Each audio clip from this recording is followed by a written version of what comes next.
Yo, what it do, man? It's your man Dre, aka Dre on Wheels. Y'all already know what it is. This is the 1130 podcast. Welcome back, everybody, to the show. A new edition, a new episode. You know, I will ask you guys, how you guys doing out there, man? How you guys' weekend was? But man, yesterday, man, I sat in front of the TV all day, watched CNN. Whether it was ABC News or whether it was, you know, Fox News here in DC, Fox 5. Man, it's just been a crazy week with the death of George Floyd. This country is a nation divided, on the verge of just, I guess what, civil war. Who knows, man? It's just, man, you know, everybody is turned up their cities from Oklahoma, from Nevada to Santa Monica, all the way here in DC, from LA to Chicago, where George Floyd died, man. It's just been one hell of a week. You know, I would be remiss if I just, you know, turned a blind eye and, you know, as a black man, talk about this. Because it's something that a lot of people don't want to talk about. It's a sensitive topic, a sensitive subject, and, you know, you black. So, I mean, you know, it's crazy, man. Man, we got a whole bunch to talk about, man. All that and more, man, coming up here on the 1130 podcast. 1130 podcast. It's Odie Breeze, baby. Dre on Wheels. You know it. Now, where you was when a nigga was messed up? Where you was I was at, on man? my ass. I was stuck in a tree. Ain't Out nobody there, held me fucked out. up. Ain't nobody held me down. I was faded. I was drinking. I was nobody popping tell the me molly. shit. I wasn't thinking. But I'm grown now. So it's back to the basics. I'm living my life. Welcome everybody to the show, man. We got a interesting show here today, man. We're going to talk about George Floyd. We're going to talk about everything, man, that's surrounding that, and that's going on here in the country, man. Just a crazy, chaotic week, man, after the death of George Floyd. But here on the 1130 podcast, man, I like to keep everybody juiced up, man. Keep everybody's spirits flowing, man, and just be excited. And once again, I'm going to ask y'all again, man, how y'all weekend was, man. You know, it's June now, so, man, it's just been a crazy 2020, man. I told Jesus, man, I said 2020 gonna be my year, man. It's my year. It is my year. I ain't gonna let none of this other craziness stop me, man. But it's my year. The 1130 podcast is back. And yo, before I get into that, man, yo, I have a new podcast. Yes, a new podcast. It's the 1130 podcast, Talk Pro Wrestling. It's on Spotify. It's on YouTube. It's on Anchor FM. It's on Google Podcasts, man. Go check it out. That's the 1130 podcast, Talk Pro Wrestling. And also, man, yo, I was compromised, man, a week and a half ago or so from my Instagram account at yours truly _Dre90. So now I'm back on Instagram at the 1130 podcast. That seems right though, right?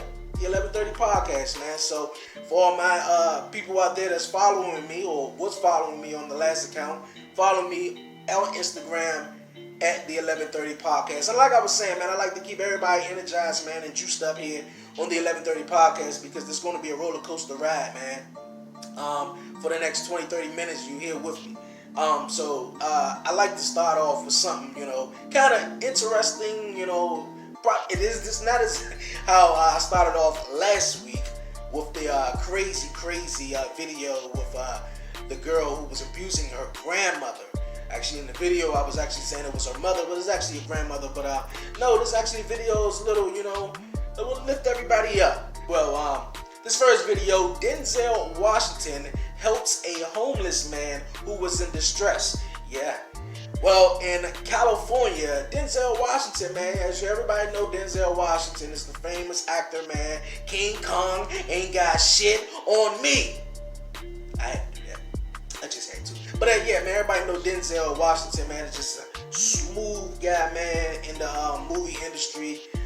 Just underappreciated. But Denzel Washington driving by California, you know, and everything, with all the restrictions and lockdown been lifted up. But Denzel just taking a cruise, man, and he spotted a homeless man who was in distress, who was about to commit suicide. You know, in this video, I'm going to show you the audio, maybe a little bit off though. But as you can see, Denzel arriving, he's already on the scene. Showing you, man, what type of guy Denzel Washington is, man. You know, he'll kick your ass in The Equalizer, but he'll see a homeless man, and just stop by, man, and just, you know, try to help him out. He gave him extra face masks just to be, you know, precaution throughout this coronavirus. And a lot of people probably forgetting right now it is a pandemic going on. But check this video out, you guys.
Cool video, man. Cool video. Cool video. Denzel Washington, man. Ain't nobody got nothing on Denzel Washington, man. Stop and, you know, just help this guy out, man. There's so much craziness going in the world, man. So many rich people, so many buildings they are building here in the city, especially places where it's just a line of homeless people under bridges and everything, man. Especially downtown, and no one take the initiative to say, you know what, man, there's so many homeless people out here. Let's build them something so, you know, they can have a home to stay. You know, nobody want to keep going in and out of a shelter. You feel me? Like somebody, you know, like not somebody, but everybody want to, you know, they own home that they can call home. You know, to go in there and be comfortable, lay your feet up on the couch, scratch your balls, do whatever you want to do, man. Like, but shout out, man, to Denzel Washington, man. Shout out to him, man. Cool dude. Man, this country has been going crazy lately, man. It's been going crazy. Blacks, whites, man. The whole, you know, divided over, you know, cops and, you know, black America, you know, don't shoot, man, and everything like that, man. And as everybody has probably seen already in the past week, the lady who was walking in a park with also, it was a black guy who was walking in the park also. But the lady had a dog, and they were in a park in New York. And that park requires you to have a leash on your dog. Well, the guy let the lady know, man, hey, you got to put a leash on your dog. Everybody know the story that the lady called the police on this black man saying that he was harassing her. No, lady, he wasn't harassing you. Everybody can see this video that he wasn't harassing you. He wasn't harassing you, lady. Come on. Like, what's up? What's up with white women here in America these days, though? They just feel so threatened by a black man, though. Oh, so you're walking in the park. I walk in the park. Oh, so we both can't be in this park together? We both can't be in this park together and enjoy ourselves and just go along and just be happy, though. You have to call 911, saying I'm threatening you, send the cops now, make up another lie. No, ma'am. Anyone that was doing anything wrong or crazy in this video was you. Now, I'm a big lover of dogs. Now, the dog that she was holding, she was damn near killing that dog. And as you can see the video, the dog was trying to, bitch, let me go. Like, let me go, man. The man ain't even doing that. He probably telling you put a leash on. You always put a leash on me. You know, you ain't got a leash on me now. So, like, come on. Now you choking me to death. I bet the dog go home. He ain't gonna come and sit, bitch. I ain't sitting. You choked me almost to death. Like, man, like, I know you've seen the video. If you haven't, check this short clip out real quick. Please don't come close to me.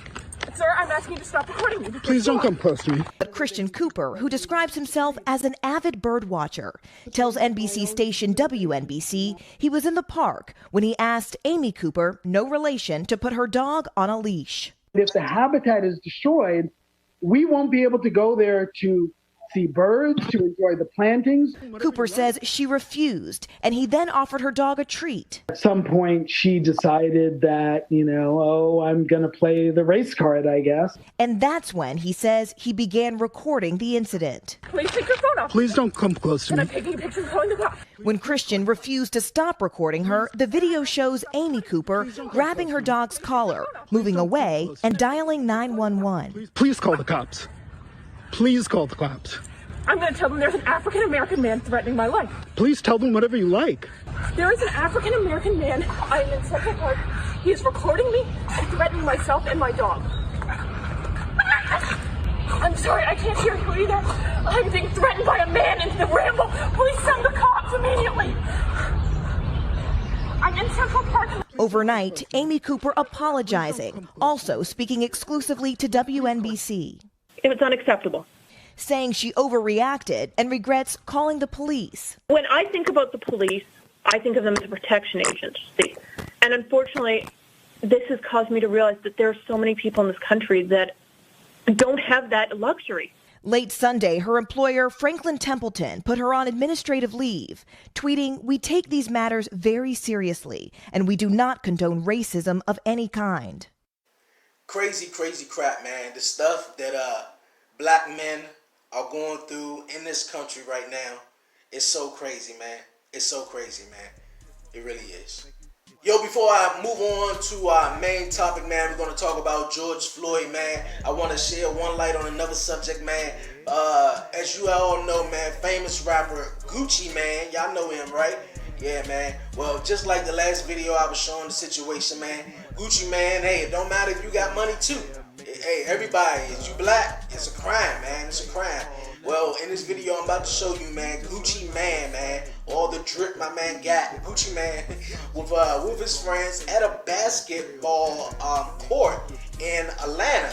You know, just enjoying the weather. The restrictions got lifted up. Gucci man was doing his thing, and an employee from, I believe, the basketball court or the center that they were nearby, the lady called police on Gucci man and his friends and told them to get the fuck, basically. She said she putting us out. It opened at 8 o'clock. Why we got to go for? Because we black? You see how these white folks treat us? And y'all sit there and let these folks do this shit, man. Don't nobody speak up or nothing, man. She just like I don't make the rules. She don't make the rules, man. Fuck that crap. You know, so I mean, like, we got a lady calling the police on a black man because he asked her to put a leash on a dog, and you got Gucci man in Atlanta playing basketball with his mans, though, and here come this white lady just out the blue, just calls the police, and like, really, y'all gotta leave, though? Like, come on, man. Come on, man.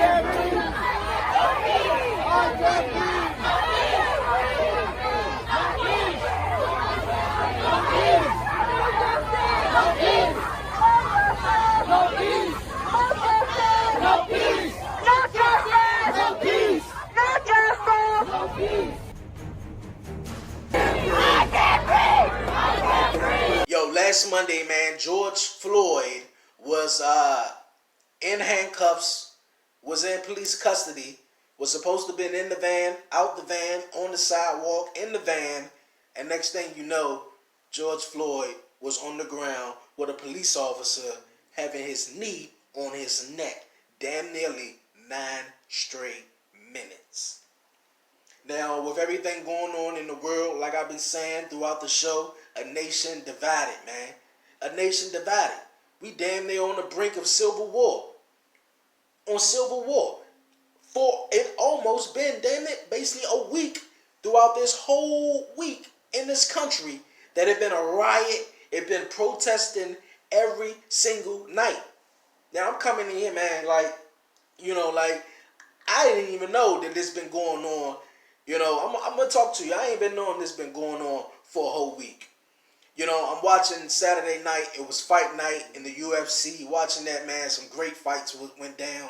And right after that, man, I'm on social media, on Facebook, man, and I'm just like, man, what are everybody talking about? Like, crazy.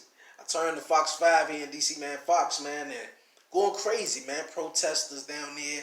Everybody's breaking into stuff, like on live television, man. It's just, for me, it's very entertaining, but it's very, very sad, though, because you can't look away, because you can't believe they still got the balls, even when the camera panned over to them, and they just steady, just going in and just going ham, like, but, with the protests going on just everywhere, Los Angeles, in California, in Oklahoma, in Chicago, in Minnesota, in New York, in Miami, bro, like San Bernardino, everywhere you could think of it, a protest is going on.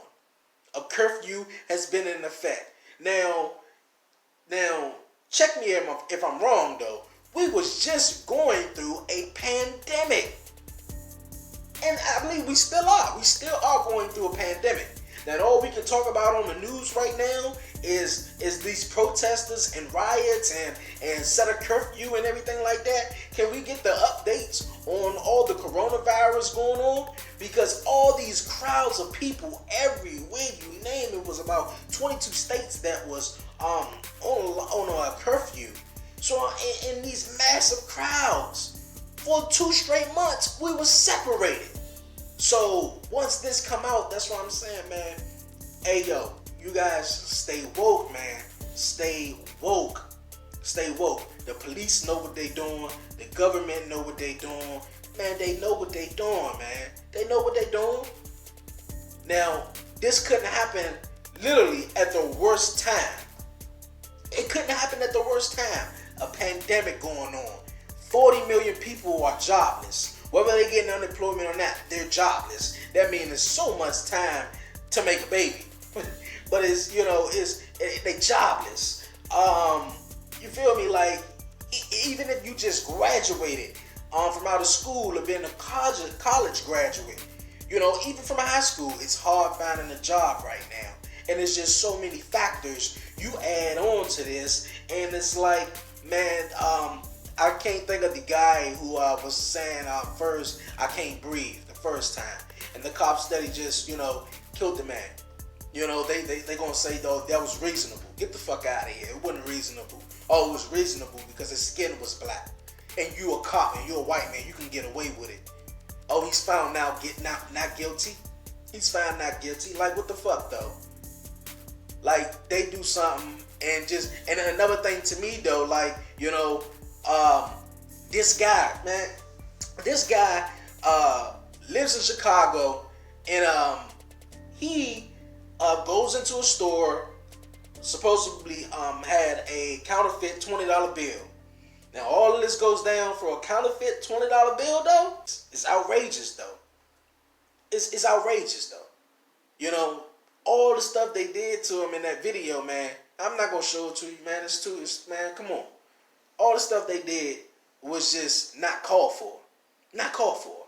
But let the white man go shoot up a school, or go shoot up Las Vegas, or go shoot up every place he go shoot up, or a church. He come out with a bulletproof vest, or the cops are shielding this senseless killer, just on a rampage, like they covering up. But let it be a black man. All he had was a counterfeit $20 bill. Who said it wasn't real, or who didn't, though? You feel me? Like, come on. And he got to die for it. Not only got to die for it, he got to lay on the ground with the police knee on his neck for 9 minutes. And my man, mother, has, passed away sometime already, and he calling out his mom. Already saying, man, they're going to kill him. Yelling out mom up. His mother not even here. His mother dead. That's the crushing part of the story. You feel me? Like, we black people, we black, as a black culture, have to take care of other black people. You feel me? Like, that I'm not saying what they doing out there, man, and protesting and blowing shit up, man, is right. But the pain damn near is real. You look at all those pictures, man, them pictures speak volumes, man. Them pictures are loud, man. Like the weed, it's loud, man. You know, all seriousness though, them pictures are loud, man. And I'm not condoning it. No, I'm not. But at the same time, bro, like, come on, man. Like, you guys are not listening to us. What do we have to do? And yeah, you know, this is our community, though. This is our community. But damn it, that ain't a black, you know, restaurant right there. And then I'm not going to, you know, just saying, you know, okay, yeah, you can fuck up shit, but just don't fuck up the black people shit. We don't know that. Because it was a black man restaurant here in D.C. got messed up, you know, and he just started on the ground. You feel me? He just started. So you don't know which is what, but at the same time, man, we got to stick together, man. We the only race who, you know, needs to come up with something that's for us. You feel me? As a black community that say that's ours, and they can't take that away from it. What I'm saying is this. I would like for all of us to believe in nonviolence, but I'm here to say tonight that if every Negro in the United States turns against nonviolence, I'm going to stand up as a lone voice and say this is the wrong way.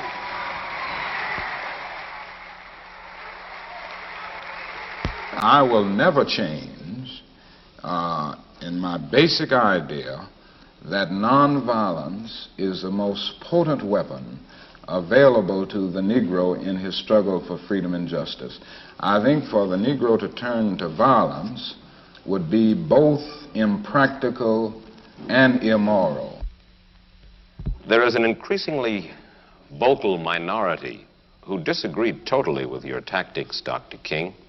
There's no doubt about that. I will agree that there is a group in the Negro community advocating violence now.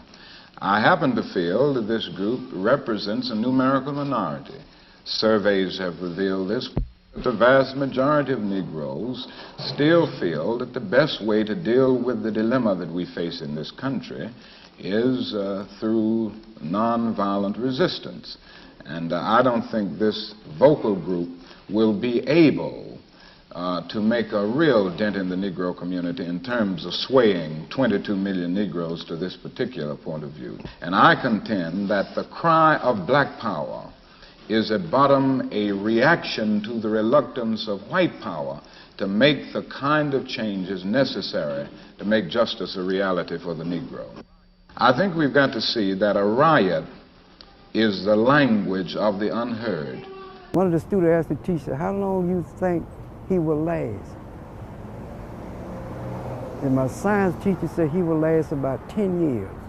Sure enough, 10 years, he got it. He was assassinated. He was standing on the balcony of the Lorraine Hotel on the second floor when a single shot came from across the street. It apparently hit him in the neck. I was 5 when he was shot. But, I mean, I remember my parents being upset. The riot started just hours after Dr. Martin Luther King was shot. Some say the first brick was thrown into the People's Pharmacy at this U Street intersection. I guess they was angry. They were angry and mad, and they just wanted revenge. Then 26-year-old Matthew Owens participated in the riots that raged on for 6 days. All night long, fire burning, cars burning, police are chasing people all over the street. I live down 14th Street. Then 19-year-old Tasha Baz says he holed up in his apartment, choosing to be with his future wife instead. I didn't come out. When the dust settled, more than 1,000 buildings had been destroyed around them. Now the old buildings mix with the new. In 1968, Washington, D.C. was a police riot. And in 2020, after the death of George Floyd, we all are back at square one. I feel you guys' pain. Let's pray. Let's peacefully protest. And let's get back to our lives. This your man Dre, aka Dre on Wheels. thank you for tuning in to the 1130 podcast.